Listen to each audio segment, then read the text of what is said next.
এখন শুনবেন আজকের গুরুত্বপূর্ণ খবরের শিরোনাম। গাজায় অনির্দিষ্টকাল সেনা রাখার ঘোষণা ইসরায়েলের। ট্যাঙ্ক বিধ্বংসী ক্ষেপণাস্ত্রের শীর্ষে ইরান। রাশিয়ার মতো অত্যাধুনিক আকাশ প্রতিরক্ষা ব্যবস্থা রয়েছে মিশরের হাতে। পারমাণবিক বোমার মালিক হওয়া থেকে দূরে নেই ইরান, জানিয়েছেন আইএ প্রধান। চীনের কর্মকাণ্ডে ট্রাম্পের ভয়, ওয়াশিংটনের বিরুদ্ধে জোট গঠনের পথে বেইজিং। ৫১তম রাজ্য হওয়ার কথা বলে ট্রাম্প আসলে কানাডার কাছ থেকে কি চান? গাজায় অনির্দিষ্টকাল সেনা রাখার ঘোষণা ইসরায়েলের। গাজা, লেবানন এবং সিরিয়ার কথিত নিরাপত্তা অঞ্চলে অনির্দিষ্টকালের জন্য তাদের সেনা মোতায়েন থাকবে বলে ঘোষণা দিয়েছেন দখলদার ইসরায়েলের প্রতিরক্ষা মন্ত্রী ইসরাইল কাতজ। তার এই ঘোষণার কারণে হামাসের সঙ্গে যুদ্ধবিরতি চুক্তির আলোচনা আরও কঠিন হয়ে যেতে পারে। গত মাসে চুক্তি লঙ্ঘন করে গাজায় ফের তীব্র হামলা শুরু করে ইসরায়েল। এরপর গাজার বিস্তৃত অঞ্চল প্রায় অর্ধেক দখল করে নেয় ইসরায়েলি সেনারা। এছাড়া গত বছর লেবাননের সশস্ত্র গোষ্ঠী হিজবুল্লাহর সঙ্গে চুক্তির অংশ হিসেবে লেবানন থেকে ইসরায়েলি সেনাদের প্রত্যাহার করে নিতে অস্বীকৃতি জানিয়েছে।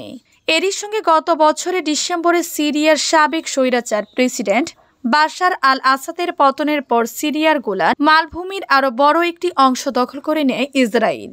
বুধবার এক বিবৃতিতে ইসরায়েলি প্রতিরক্ষা মন্ত্রী বলেছেন, অতীতের মতো ইসরায়েলি সেনারা যেসব অঞ্চল পরিষ্কার অথবা দখল করেছে সেই সব অঞ্চল থেকে সরে যাচ্ছে না। সেনাবাহিনী গাজা একই সঙ্গে লেবানন এবং সিরিয়ার এসব নিরাপত্তা অঞ্চলে, যেগুলো ইসরায়েল এবং শত্রুদের অঞ্চল থেকে ইসরায়েলি কমিউনিটিকে ভাগ করেছে, সেখানে অস্থায়ী অথবা স্থায়ীভাবে থাকবে। ফিলিস্তিন এবং তাদের প্রতিবেশী দেশগুলো ইসরায়েলি সেনাদের তাদের ভূমিতে অবস্থানকে সামরিক দখলদারিত্ব হিসেবে বিবেচনা করে, যা আন্তর্জাতিক আইনে অবৈধ। ট্যাঙ্ক বিধ্বংসী ক্ষেপণাস্ত্রের শীর্ষে ইরান। ইরানের প্রতিরক্ষা শিল্পের অন্যতম প্রধান অগ্রাধিকার হল ট্যাঙ্ক বিধ্বংসী ক্ষেপণাস্ত্র উৎপাদন। ইরান এবং ইরানের মধ্যে ৮ বছরের যুদ্ধের সময় ট্যাঙ্ক বিরোধী গাইডেড ক্ষেপণাস্ত্রের পর্যাপ্ত সরবরাহের অভাব ছিল। যুদ্ধ শেষ হওয়ার পর এই ক্ষেত্রে ইরান বিশেষ মনোযোগ দেয়। একচেটিয়া আধিপত্যকে ভেঙে ফেলা, বেশিরভাগ পুরনো এন্টি আর্মার মিসাইলের জন্য ব্যবহারকারীকে লক্ষ্যবস্তুর সরাসরি দৃশ্য এবং আঘাতের মুহূর্ত পর্যন্ত অবিরাম নিয়ন্ত্রণের প্রয়োজন হতো। আধুনিক যুদ্ধক্ষেত্রে উন্নত সেন্স এবং ড্রোন সহ এই বৈশিষ্ট্যটি উৎক্ষেপণের স্থান পরিষ্কার এবং ব্যবহারকারীর উপর আক্রমণের ঝুঁকি বাড়ায়। ফায়ার অ্যান্ড ফরগেট এবং টপ ডাউন আক্রমণ ক্ষমতা সম্পন্ন ক্ষেপণাস্ত্রের প্রয়োজনীয়তার কারণে জ্যাভলিন এবং স্পাইকের মতো সিস্টেমের বিকাশ ঘটে। আলমাস ক্ষেপণাস্ত্রের মাধ্যমে ইরানও এই একচেটিয়া আধিপত্য ভেঙে ফেলেছে। আলমাস ক্ষেপণাস্ত্রটি প্রথম ২০২০ সালে চালু করা হয়েছিল, যা আবাবিল ৩ ড্রোন থেকে ছোড়া হয়েছিল। রাশিয়ার মতো অত্যাধুনিক আকাশ প্রতিরক্ষা ব্যবস্থা রয়েছে মিশরের হাতে। এবার মিশরের সশস্ত্র বাহিনীর কাছে এখন উন্নত চীনা আকাশ প্রতিরক্ষা ব্যবস্থা HQ-9V রয়েছে বলে দাবি করল ইসরায়েল গণমাধ্যম। বলা হয়েছে, মিশরের এই প্রতিরক্ষা ব্যবস্থা রাশিয়ার S-400-র মতোই। সামরিক বিশ্লেষণের জন্য পরিচিত ইসরায়েল একটি সংবাদ ভিত্তিক ওয়েবসাইটের NGIV বরাত দিয়ে মিডল ইস্ট মনিটর জানিয়েছে, সামরিক বিশেষজ্ঞ এবং মিশরীয় সশস্ত্র বাহিনীর মোরাল অ্যাফেয়ার্স বিভাগের সাবেক প্রধান অবসরপ্রাপ্ত মেজর জেনারেল শামির ফারাক সাদা এল বালাদ টিভি চ্যানেলে এক সাক্ষাৎকারে বিষয়টি মিশরের প্রতিরক্ষা ব্যবস্থা নিশ্চিত করেছেন। তিনি জানান, মিশরের কাছে দূরপাল্লার চীনা HQ-9V সহ বিভিন্ন আধুনিক প্রতিরক্ষা ব্যবস্থা রয়েছে। ইসরায়েলি গণমাধ্যমের প্রতিবেদনে দাবি করা হয়েছে, এই প্রথমবারের মতো মিশর আনুষ্ঠানিকভাবে HQ-9V সিস্টেম মোতায়েনের ঘোষণা দিয়েছে, যা উৎসের বৈচিত্র্য এবং তার আকাশ প্রতিরক্ষা ক্ষমতা বৃদ্ধি প্রতিফলন।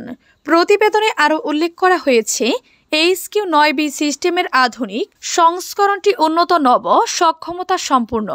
এর প্রতিটি লঞ্চার ছোট হালকা ওজনের 8টি পর্যন্ত ভূমি থেকে আকাশে নিক্ষেপযোগ্য ক্ষেপণাস্ত্র বহন করতে পারে। এর প্রতিটি লঞ্চার ছোট হালকা ওজনের 8টি পর্যন্ত ভূমি থেকে আকাশে নিক্ষেপযোগ্য ক্ষেপণাস্ত্র বহন করতে পারে, যা পরবর্তী ক্ষমতার দ্বিগুণ। পারমাণবিক বোমার মালিক হওয়া থেকে দূরে নেই ইরান, জানিয়েছেন IAEA প্রধান। পারমাণবিক বোমার মালিক হওয়া থেকে ইরান খুব বেশি দূরে নেই বলে মন্তব্য করেছেন জাতিসংঘের পারমাণবিক কর্মসূচির পর্যবেক্ষক আন্তর্জাতিক আণবিক শক্তির সংস্থার IAEA প্রধান রাফায়েল গ্রোসি। তেহরান সফরের কয়েক ঘণ্টা আগে বুধবার ফরাসি সংবাদ মাধ্যম লা মন্ডেকে দেয়া সাক্ষাৎকারে এ মন্তব্য করেন তিনি। রাফায়েল গ্রোসি বলেন, পারমাণবিক বোমার সক্ষমতা অর্জন থেকে এখনও একটু দূরে আছে ইরান, তবে তারা এটি অর্জন করা থেকে খুব বেশি দূরে নেই, আর এটা সবাইকে স্বীকার করে দিতে হবে। গ্রোসি একটি বাধার সঙ্গে পারমাণবিক অস্ত্রের বিকাশের তুলনা করে বলেছেন, ইরানের কাছে পারমাণবিক স্বরগ্রামের অনেক টুকরো আছে এবং তারা শেষ পর্যন্ত একদিন সেগুলো একত্রিত করতে পারে। বুধবার রাতে ইরান সফরে যাওয়ার কথা রয়েছে IAEAর প্রধান রাফায়েল গ্রোসির। তেহরান সফরে গিয়ে সেখানকার জ্যেষ্ঠ কর্মকর্তাদের সঙ্গে বৈঠক করবেন তিনি। চীনের কর্মকাণ্ডে ট্রাম্পের ভয়, ওয়াশিংটনের বিরুদ্ধে জোট গঠনের পথে বেইজিং। ওয়াশিংটন এবং বেইজিংয়ের মধ্যে ক্রমবর্ধমান শুল্ক যুদ্ধের মধ্যে মার্কিন প্রেসিডেন্ট ডোনাল্ড ট্রাম্প বলেছেন, চীনা প্রেসিডেন্ট শি জিনপিংয়ের ভিয়েতনাম সফরের উদ্দেশ্য হল যুক্তরাষ্ট্রের। শি জিনপিং 2025 সালে তার প্রথম বিদেশি সফরে দক্ষিণ পূর্ব এশিয়ার ভিয়েতনাম, মালয়েশিয়া এবং কলম্বিয়া যাচ্ছেন। যদিও এই সফরের পরিকল্পনা অনেক আগেই করা হয়েছে, কিন্তু মার্কিন শুল্ক যুদ্ধের সাথে সময়টা মিলে যাওয়ার এই সফরের গুরুত্ব আরও বেড়ে গেছে। পার্স টুডের তথ্য বলছে, চীন ছাড়াও বিশ্বের বহু দেশ ট্রাম্পের নয়া শুল্ক নীতি নিয়ে উদ্বেগের মধ্যে রয়েছে। এ অবস্থায় চীন নিজেকে মার্কিন যুক্তরাষ্ট্রের বিকল্প হিসেবে তুলে ধরার চেষ্টা করছে। দক্ষিণ পূর্ব এশিয়া সফরের অংশ হিসেবে সোমবার ভিয়েতনামে পৌঁছে শি জিনপিং বলেছেন, চীন ও ভিয়েতনামকে আমেরিকার একতরফাভাবে গুন্ডামির বিরোধিতা করতে হবে। তিনি বিশ্বব্যাপী মুক্ত বাণিজ্য অবস্থার স্থিতিশীলতার সমর্থনে কাজ করার আহ্বান জানিয়েছেন।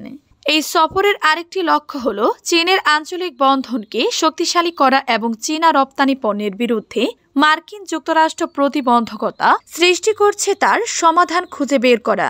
সফরের একই সময়ে ভিয়েতনাম এবং চীনের সরকারি সংবাদ মাধ্যম শি জিনপিংয়ের একটি নিবন্ধ প্রকাশিত হয়েছে।